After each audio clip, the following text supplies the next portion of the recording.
people. Okay. So everybody, I'm sure you all know my face by now, but my name is Lainey. I'm the creative producer here at the Dow Market. Every Wednesday we do these lives with different people, and today we have Justin Porter, which is going to be so fun. And for everybody joining, I hope that you stay to the end. Don't leave early. There's no reason to leave early. It's going to be a good conversation from start to end. So stay. Don't go anywhere. But Justin, I'm so glad to have you here. The introduction was dope. I love it. Definitely stay. Just piggybacking off what you said. I'm nervous, so I always have to just I got to get it out there because once I call myself out on it, I start to calm down. I don't know why, but I am. I always freak out when we go live, but I think I can kind of hear the confidence starting to rise a little. I'm starting to be a little more relaxed. Starting to sit up a little bit more. Yeah, I'm starting to get that posture in check, so I think we're good. But thank you for inviting me. I think you're going to be fine. But I want you to introduce yourself. Now, I know a lot about you, and I'm willing to bet most of the friends joining know about you, but just in case, tell me who you are as if I had no idea. Yeah, well, my name is Justin, Justin Porter. I am a very passionate, I would say, wedding filmmaker / I have to claim this term, content creator. Not like that's a bad thing or anything, but for the long time, filmmakers and influencers and content creators, we were at each other's throats. And now I think we're in a world where it's content creators and filmmakers can be the same thing. So, but yes, I am a very passionate filmmaker. I live here in San Antonio. We kind of got our claim to fame by introducing the reality TV style to wedding films, which is a really cool twist. We film weddings like reality TV shows. And yeah, I mean, I think a lot of the stuff that people love about us is that I'm always very excited about gear purchases. I have really bad gear acquisition syndrome, and there's not a cure for it. I just keep buying more stuff and screaming more about how good it is or how much more efficient it's going to be. But that's been kind of that's our content, and that's kind of what got us our name in this new era of content creators. Yeah, that was a great elevator pitch. I loved it. And he's not kidding about the gear stuff. I mean, I've known him for 15 minutes, and he's already taught me way more than I have ever known. So I come in and I'm like, oh, you know what? You should use this. Have you heard of this? This is perfect for Instagram Live. Literally, he's like, you know what you should use? I always feel bad about that too, because I'm I don't ever try to sound like I know more. I'm such a gear nerd. And it's just I know so many products. I'm like, yo, this would be cool. Or have you heard of this? And then I love when other people haven't heard about it, and then they start going, dang, I can see the light bulb. Yeah. And I'm like, that's how it was for me. That's why I talk about it, because then the light bulb goes off, and it's like, all right, we got to go get it. How did you become such a gearhead? Was it like that from the get-go, or was that something you just slowly were like, wait, I might have a problem? I feel so I didn't know I had a problem. Like any addiction, I didn't know I had a problem until my friends and my family was like, dude, this is why you're broke. And I was like, what? And they're like, you keep buying stuff. But no, I feel like I've always appreciated gear, but I think I just had a lot of problems. Like when I started this reality TV style, it required so many new tools that weren't being used in the wedding space. And so I had to go out and figure this stuff out on my own. And then there's not a master class on filming reality TV. So I'm just trying to figure out oh, well, how are they doing things so long? How are they recording? How are they getting all this audio? And then I go down one path and I go through, trial and error with so many different tools.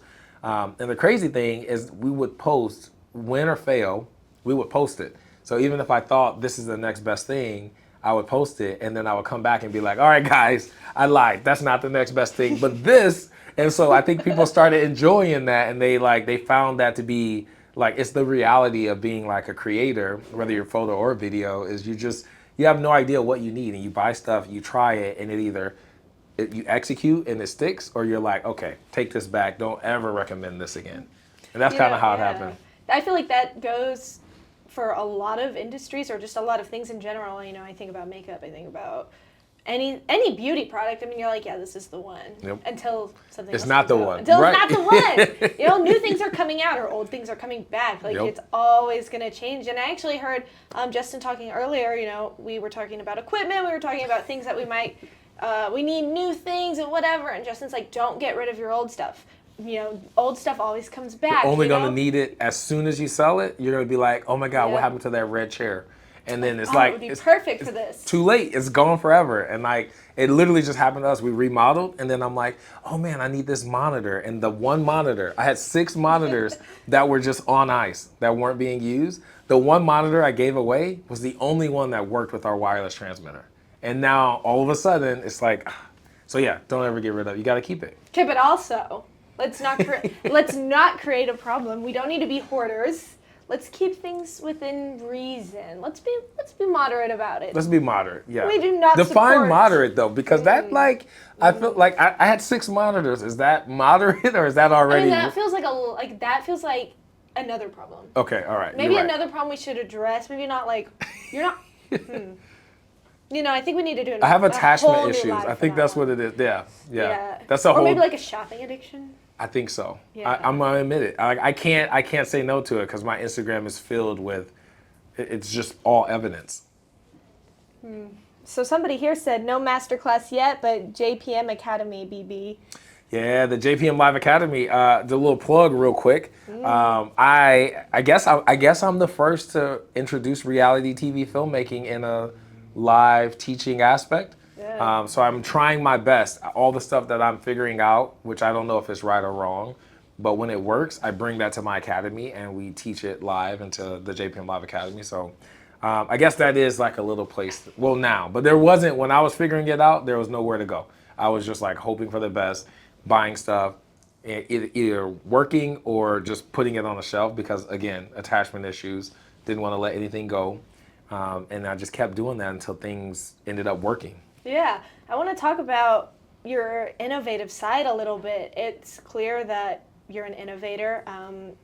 Like you said, the reality TV like wedding style, that's not normal, but that's so cool, especially right now. I mean, everybody loves the reality TV shows. I checked out your content, obviously, and it's incredible. It's so fun. It's so fun to watch. It's not traditional, and that's what's exciting. And I'm curious on how you got to that point. I know in a few of your videos you talk about a lemonade stand, and I want to circle back to that. How did you... Ice cold lemonade, 25 cents. Your humble beginnings. Tell me about your startup. You know, I feel like I have always been an entrepreneur. And I looked this up and I was so sad when I found out, but my old 4th grade principal, so I got in trouble in 4th grade. True story, this is real. In 4th grade, I got in trouble and I don't know what it was that happened, but they sent me to the principal office. I wasn't listening, I was doing something wrong. And I remember Mr. Moulton going, Justin, what are you gonna do when your boss tells you not to do something? And then I told him in 4th grade, I was like, I'm not gonna have a boss, I'm gonna be the boss. And yeah, like it comes full circle. You know, I'm 32 now and here I am, I own my own business. And I just feel like I've always had this like entrepreneur kind of mentality. Like I always wanted to figure things out and I always wanted to do things for myself. Not like the traditional like toddler, like I want to make my own peanut butter and jelly sandwich. It was like I want to sell peanut butter and jelly sandwiches. Like I just had that type of drive. And so my first business was the Justin Porter Handy Kit Services. And I think I was like maybe, I don't know, 8. I was so young, but I would just basically put together like if someone ordered like some furniture or they ordered like a dresser or something like that, I would just put it together and I would make like $20 to put together furniture. I needed you last week. It's like that was the best. If you are trying to figure out a hobby, I'm telling you, there's so many people who need someone to just put stuff together. It sucks. Especially if it's anything from IKEA. Oh my gosh. Like That's what I was literally thinking about. My boyfriend and I just moved in together and we built a huge custom desk. Took all day. I didn't do it. Yeah, I just had people come over. It's and I had to do guaranteed it for an me. argument and at least 20 missing screws. I mean, I'm glad we're still together after that. Don't know how I would have survived. Wish I had known you were so good at it. Justin Porter Handy Kit Services, that started it. And then I think we did a lemonade stand because I used to watch like a lot of PBS Kids. I don't know if you remember a show called Zoom, but they had a lemonade stand on Zoom. And I remember asking my mom, I was like, can I do it? And she was like, no. Like at first she's like, no, we're not doing a lemonade stand. But then I built one. I literally went out and I got some 2x4s and it was like super janky and wobbly. And then I ended up building it the first year. And so she finally let me do it. And I did it 3 years in a row, selling lemonade on the corner of our house for 25 cents. And almost every summer I would make like $200 or $300 selling 25-cent cups of lemonade. Yeah. That's That's what pretty started. cool. Once I realized I could, I think once I realized I could sell lemonade, make money, and then go buy what I wanted, then it was like, all right, I'm owning, like, this is where it's at. I'm going to be a Yeah. business person. Yeah, so how did you make that jump from lemonade stands to wedding filmography? Was that always what you wanted to do, film weddings, once you figured it out? Honestly, like, I feel like film in general came out of kind of like a, I don't know, just like a hobby. Like, I was making Vine videos, and so, like, Oh. I know, like, that says a lot. Throwback. Throwback. But it wasn't like I wasn't making vines going, oh, I want to be this like cinematographer or like a director. That had no idea that like I think that opened my eyes to filmmaking. And so I think that people like King Batch and like Zach King, like when I started seeing how cool vines could be, like mine were like really bad, but when I started seeing the really good ones, then I was like, I want to do what they're doing. And so one thing kind of led to the next. But obviously there was like tons of up and down. Like I was very into carpentry at one point, hence like the handy kit services. So I went down this path of like building decks and remodeling, bathrooms. And then when that kind of, I got bored with that, I guess, I went down, I was like, oh, I'm gonna write music. I'm gonna be like somebody who like composes. And then I just found out how difficult the music Yeah. industry was. Yeah, I was like, this isn't gonna work. Like we got mouths to feed. We gotta do something else. But Vine, I think, just gave me, it combined everything because I realized I could create sets. So I was still building, I was still being able to use my tools. I could compose and make music, so I can add music to it. So I still had that, music side added to it. And then the whole creative outlet of like, there's nothing that's wrong. Like I can shoot and say what I want, how I want, frame it how I want, and it's not wrong because it's my creativity. Yeah. And so it kind of unlocked like all these different ideas, and I'm like, whoa, we can go here, and I can just do whatever I want. Yeah, you're like kind of like a jack of all trades. Master of none. Oh, we got a hello from Vancouver. Hey. Yo. Brandon asks, how can videographers build an audience on TikTok and Instagram? This is really good because I know that you have a very strong following on both platforms, so tell me about it. I think our social media kind of got really strong I think we stopped trying to make content.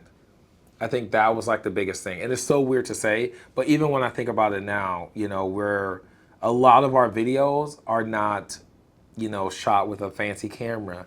They're not shot with a microphone. They're not filmed or color graded. Like we're taking the perfection of filmmaking out of it and just having fun with our content. Yeah. And what really worked for me was my wife posting the content for me because I would be so in my head like, oh, don't post that, babe. Cut that part out. Leave that out. Ooh, I don't like when I yell. And then she's like the exact opposite. She's like, but that's funny. I like it. This is what's good. And so when I finally was like, all right, you know what? Just post it. Don't show me. Then things started to take off because I'm such a perfectionist. Yeah. And then in the content, we're just being ourselves. And I feel like when I watch a lot of creators now, you can tell that they're trying to be a voice. They're like forcing a certain tone or a certain way. And I feel like with us, like our content, like I'm always yelling. Like that's just like, you know what I mean? Like I'm just always a loud person. I'm always happy. I'm always like excited about stuff. And then if you get me talking about cameras, then it just like the full nerd Justin just shoots through. Like there's no holding him back. It almost happened out there. I know. Like I'm scared. the full nerd is about to take over, and once we got to talking about high level, and it was about to happen, I was like, Justin, chill. Like they're giving you a tour. Get back, focus. But I think that's the thing. Is like we've always made our content me, Yeah. and I think a lot of people that watch us, they even comment that they're just like, I love how you are. Like you're not like the industry and the content creators will be going this direction, and I'm still just like in my own world doing my own thing. And I don't post content hoping that it goes viral.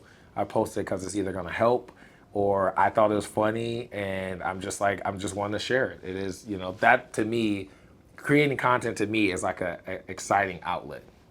Yeah, actually, that was something I was curious about. Is like how you stand out in such an overly saturated industry, especially with, we were talking about earlier, content creation. It having kind of a bad rap for so long, with influencers coming in. Like, how did you stray away from that and realize this, at the end of the day, is just content creation? It doesn't have to be a bad thing. I feel like I still battle it sometimes because my passion is storytelling, And with content like our Instagram and stuff, it's not like we're not telling a story. We're just having fun. I think for me, like the biggest thing is just realizing that everyone's always gonna like someone's gonna have an opinion, and you're not gonna have everybody on your side. And so for the longest, the naysayers, I felt like people would be like, "Oh, he's just faking for camera," and then I had to realize I'm like, "No, dude, like I'm always excited." And so I had to realize like stop defending myself, to stop trying to have a stance. I post content because I'm having fun. I'm not posting content to win an audience. I'm not posting content to convince a brand. I'm just having fun, you know, and the results from that content I think speak through, and people are easily able to pick up on it. Yeah, we have a couple questions from Brandon again. Hey, Brandon. Handheld or gimbal? Definitely handheld all day. Like, ditch the gimbal. Why? I think the gimbal just, okay, so when I started filmmaking, everything was, I learned that everything to be cinematic was slow motion, smooth, and that was that. And then as I learned this reality TV, this true storytelling aspect, everything's the opposite. Everything has an intention. You know, when you watch a movie and there's a gimbal or a steady shot, it's for a reason. It's not because they just were like, oh, let's get the gimbal for this. When it's handheld, it's for a reason. I think being handheld, when I switched, it taught me a lot better with my framing, my composition. Yeah. I was just more aware of what the camera was pointed at. In the gimbal, you think you are, but like the gimbal's moving, and so focused on the gimbal. yeah, you're focused on your steps, you're focused on all these other things. But if you took all that away, and you're able to just focus on where the camera's pointed, I think you'll get a lot better, a lot faster. Yeah, another question here. Is all content off the cuff, or do you plan it out? And if it's planned, what's your step-by-step? It's always usually like off the cuff, 95% off the cuff. We posted a video today acting like Forrest auto reviews. That was the only planned one, but that was because of a comment we got yesterday. And so usually it's always just very sporadic. A lot of it is just kind of like we might get a package in the mail and be like, oh, we got to make a video about it. But we don't plan when we shoot it. It's just like, I'm about to unbox this, and then we start recording. Yeah. This question here says, when it comes to videos, helping videos, what would you like to see more of from the community? When it comes to helping videos, like as an education, I feel like as an education, I would love to see more behind the scenes, just in general. I think even if I feel like I know something already, I love to see how other people's brains work. I see where I was confused. Totally my bad. But so when it comes to videographers and helping videographers, what would you like to see more of from the community? Oh, that's easy. Thank you. Yeah, that's I was easy. Confused. Having people not be like gatekeepers. I feel like videography, we get so competitive with other videographers. It's also like bad for me because I'll watch other films, like anything. It doesn't even have to be a wedding film.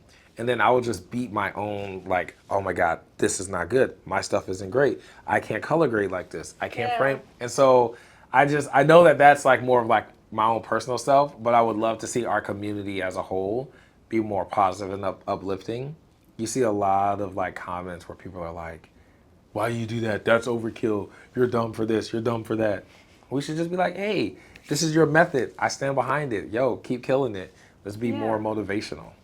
Yeah, that was great. That was a great answer. How was meeting Peter McKinnon? Oh my God. That was like, I still laugh about that because I ran away like just, you would have thought I was like a high school girl who had just shook hands with like the Jonas Brothers.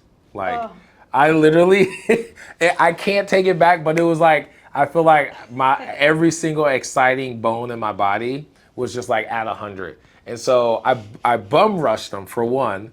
There was like a line of people. I'm like pushing bodies out the way. And I'm like, yo, Peter McKinnon. I shook his hand and I just like couldn't speak. It was just like so surreal. Because I watched so many of his videos, right? And like I'm in front of you. And he's right here. And then I'm like, this is the guy. Like this is him. And so like to actually shake his hand, he like hugs me, we take a picture. Like I couldn't talk. I was just like, I was too overwhelmed with excitement. No, you didn't ask him anything? I didn't have a single conversation with him. Where did you meet him? At Vid Summit last year in Dallas, yeah. He spoke, and then I literally just shook his hand, and then I squirmed. I was just like, Gabriel asked, what is your favorite food? You did mention earlier, Gabriel, you don't know this because I'm a foodie. you weren't here, but he's a foodie. So, good question. That is a good one. If I had only one meal for the rest of my life to ever eat, I feel like it probably would be like hibachi. Yeah. Does that count, or we're talking like specific like meat or? I mean, hibachi's my favorite. Get all of the answers. Just give us every answer you can think All of. of, I feel like hibachi, like a chicken or steak hibachi. I feel like I Oh could my eat that God. every single day. Oh my God. Like So no, good. I know, right? Like I feel like I'm gonna get some on the way home now. So No, I was literally just thinking, I was like, dang, maybe that's what I should eat for dinner. hibachi is so good. Like you can't go wrong. So, like, So good. It's my favorite like celebration food. right? Oh, birthday. You could go and actually have the experience, or you can order takeout. Yeah. It's good. It's just, and it's always fulfilling. Like they don't give you like tiny There's portions. tons of. It's oh my way gosh. too much food, but Yeah. I think talk that's about it. that all day. I'm content with that. I think hibachi. Maybe if I had to go second, would be Mexican tacos. Really? Yeah, I could do like al pastor. Yeah. Ooh, that's pretty close. I would say the two of those. Well, you're actually in the best place for that. I heard San Antonio has the best tacos. And we eat a lot. There was a place called Fusion Tacos that we were obsessed with. Oh I've my, heard of it. I actually have never been. obsessed. But I know with the it. name. It's so good. Are It's you so from San Antonio? Good. No, I'm from Illinois originally. Oh, awesome. So yeah, no tacos over there? Not like San Antonio. Illinois. So that's all I think needed to hear. I was more in the pizza world when I was back home. Really? Yeah. That makes a lot more sense, actually. Another question. Are you happy with the amount of time you get with the fam? I'm worried I won't get enough weekends with my 3-year-old. It's a good question. I mean, I know you're TikTok. You're a big family man. That is a good question. And I'll be honest too, because I think owning the business, no matter what it is, there's going to be a lot of sacrifice you have to be willing to make. Yeah. Especially when you're like a filmmaker, for example. That usually starts out as a one-man band before it turns into like you have a team and production help and stuff like that. So in the beginning, I wasn't as happy, and even now, like there's still days where or months that go by where I'm like, dang, I wasn't even home one weekend. But then my wife and I were really good about like setting aside time. Like this Friday is my nephew's birthday, and we're like, no camera talk, no camera work, no editing. Like the day is for the family. Yeah. And so we're really strict on like setting those days and living in it. Yeah, sticking with it. Like we don't budge. Like even if I got an email from a client that's like, you said you're sending this to us. Like I don't check emails. We don't open it. Like we have to stay strict because that work-life balance as an entrepreneur usually doesn't exist.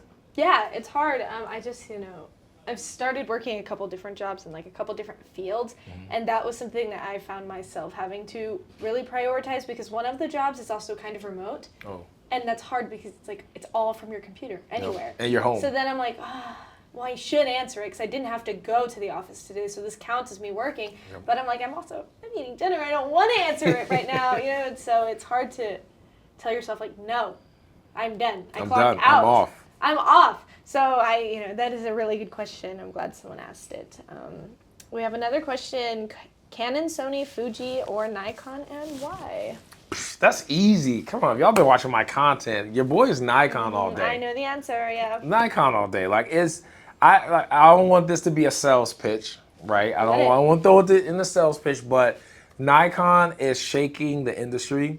They are giving you every single tool you could possibly think you needed as a filmmaker at a price that just doesn't make sense. Like you look at what Sony's releasing for $4,000 and you compare that to Nikon, and it just blows it out of the water, And so, and I also think as someone who's like learning what character and kind of like, I'm starting to appreciate cameras for their looks and like lenses for their character. Nikon has a very natural, true to life color. Like nothing's really, overly accentuated. It looks on camera the way it did to your eye. And that just kind of opens up the door for post-production processing. So to me, it's easy. Like Nikon is easy. Yeah, that's I liked that. I like that a lot, actually. As someone that's not super, I guess, techie, like I don't really know anything about stuff like that. Do you dabble in photography? Because in my mind, they're the same thing, but they're not the same thing. Nope. So do you do both? Like, can you do both or no?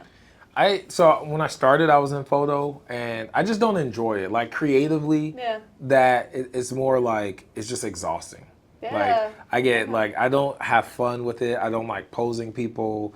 I see. Can I do it? Sure, but like I don't think I've taken a photo gig in like 5 years. Really? And Oh. I've been offered like good money to do photography, and I'm like, I'm just creatively, I know that it's going to be a nightmare for me, which is going to turn into a nightmare for you. Yeah. And then it's like, I'm just going to save us both the headache and just say like, no, I'm okay. Good. You know how to set boundaries. It's super important. My dad always said, not all money is good money, which means like, just because they're paying does not mean it's worth you taking it. Yeah. So you don't have to say yes to every job. And photography is just like, and music videos. So sorry if you're into music. I don't like filming music videos at all, just because creatively you're already kind of handcuffed and put in a box. And then if I don't like the song, then it's like, oh my God, it's just like, I don't want to do that. It's going to be awkward for everybody. So I'm just going to say no to all music videos. Like, that's just how it is. Cool. Jay asks, what events or meetups do you think would bring local filmmakers together? That's a good one. One of my That's a good buddies one. up in New Jersey, Strix Media, and he does these like holiday kind of meetups. And he themes it something different every year. I told him I'm going to steal it. So if you're watching this, Dan, I'm stealing it because I have the space now. But they basically do like a yearly kind of creative collab meetup. And I feel like something like that in general would just be huge because, like I said, I didn't even know that this building existed.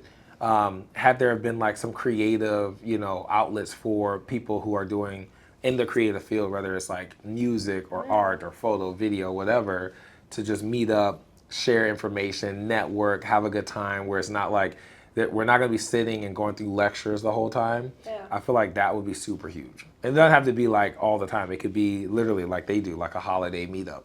Yeah, that's cool. I like that. How many people are on your team?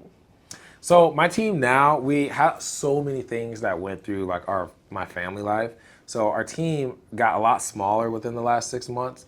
But we still do have like 3 or 4 filmmakers who I regularly hire to help shoot with me. And then outside of that, I have one guy who comes to office all the time, not Alex, but that everybody knows him as Alex. But we had a LiDAR video, so everyone knows him as not Alex. And then my wife, who is behind all my social media. So every video you see, whether it's like usually YouTube, TikTok, Instagram, all of that is done. She creates it, edits it, and then posts it. And so that's like her brain and her strategy. She has so much excitement because she figures out like all the algorithm hacks and like, oh, this would be a cool trend to do. And she kind of creates all that stuff. But for the most part, it's just like 3 of us. And then a lot of, I call them floaters, like just filmmakers who we hire to shoot with us. Cool. Are you happy that Nikon bought out Red? Yeah, to me I am, because I have a Red, and I love my Red. And then I was always curious about the Z8, and then when I got my hands on it, it didn't disappoint. So like, it just makes sense. It's like 2 brands that I really, really stand behind is one brand now. It's under one roof, and I think that's like super dope. That is super dope.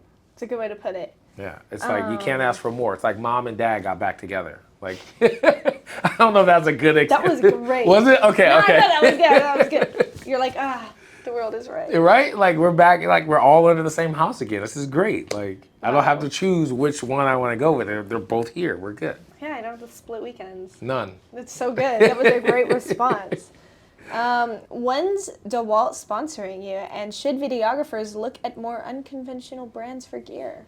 You know what? I think that's another thing about our content that I am happy to be that way. Like, I'm glad that I'm not forced to only represent one brand or one company. I usually turn down any type of like dedicated or NDA type of endorsements. Because of that, it's like I could be walking through like a Harbor Freight or a Home Depot and see something and like it's made for drills and screwdrivers, but my mind saw, I wonder if that can fit my Red rig. And then I instantly go into like creating this scenario in my head. And I love that. I love that I can create content about anything and there's no like rules. And so my thing is like, yes, unconventional tools are like, that's all that film stuff is, People will see like a bag and then they put film bag on it and now that bag is $400. But you know what I mean? You go buy a tool bag that has way more pockets, is heavier duty because this is made to carry like heavy, like sharp tools and objects. And that bag's only $100. And so DeWalt doesn't sponsor me, but they, we definitely sold a lot of those. But I know there's some contractors that are trying to go buy these tough system bags and they're mad because they can't find them. Oh, that's like smart though. I just bought a camera just for like fun, and I was like, oh, I want a backpack, but they were so expensive. They sell, DeWalt has a DeWalt Tough Systems backpack that even has like a bottom cooler at the bottom. Oh, And it's like, cool. it's so, I'm telling you, because like. I bought it for the beach. Perfect. I don't know if it's waterproof. It might be because it's a backpack. And I know DeWalt, like they're good at, kind of having like weather sealed stuff. Yeah. It might be. But I definitely say like, yeah, like it's all a problem solve. I think that's what's exciting too, is like you can go out and problem solve. Like, oh, I need a stand. It doesn't have to be a stand. It could be, I've mounted stuff to chairs before. And it's just like, you're rigging. Yeah. Stacy wants to know all about your new space. My new space. Oh, this is exciting. So we remodeled because for the longest I've had so many people who wanted to basically rent. So I had sets built for my academy and for like YouTube, our podcast, and people are like, oh, I want to rent that. And I'm like, well, you can't because it's like branded with my stuff. So we were like, you know what? Let's just flip it. Let's turn it into, we're calling it a creative or JPM creative studio. And we're kind of branding it for people, like we're trying to make it turnkey for people who want to show up and shoot by providing things like lights and mics and like different gear. So you really can just come in and shoot the content you want, but you don't have to sacrifice on quality. Yeah. I've learned that just from my film stuff and a lot of the photographer friends that I have is that they don't own good mics. So even though when they wanted to make like a video for their website, they're having to figure out, well, what should I use for audio? How do I sync it? How do I do these things? And so the creative space is designed to just be like, okay, here's some space. What are you trying to shoot? Let's create your set. All the tools that you need to do it, all you have to do is show up with your camera and you have everything else that's there for you, the sound, the lighting, so you look good, and you just have to worry about getting the idea out. Awesome. What is one piece of gear you cannot live without? One piece of gear. You know what? The iFootage friction arm. DeWalt. Really? No way. Yeah, keep tagging DeWalt. Yeah. Anyways, gear. Honestly, like that, I feel like it's so underrated. But that friction arm that I keep posting on my story, it's the iFootage Spider Crab. That has to be my most favorite tool. Like it's literally just a friction arm that extends and it has like a little clamp, but you can clamp this thing anywhere. It's got a decent enough like power, like it can hold my camera. It can hold a small light. That's cool. Yeah, and like I just keep finding beneficial ways to use this thing. And it has like quick connect so you can detach it really fast and easy. That's got to be like my favorite, underrated, most used tool in my kit right now. Cool. Yeah, I've never even heard of it. Gabe wants to know, do you think you will be shooting weddings indefinitely? You know, it's so funny you say that. So unofficially, I'm not retiring from weddings, but I'm definitely... I think I've been itching. So I've always been the way, right? Where once I get bored with something, I look for the next thing. And I think with weddings, when I got bored the first time was because it was repetitive. And so I started trying to figure out, well, how can I do it differently? And then we did the reality TV.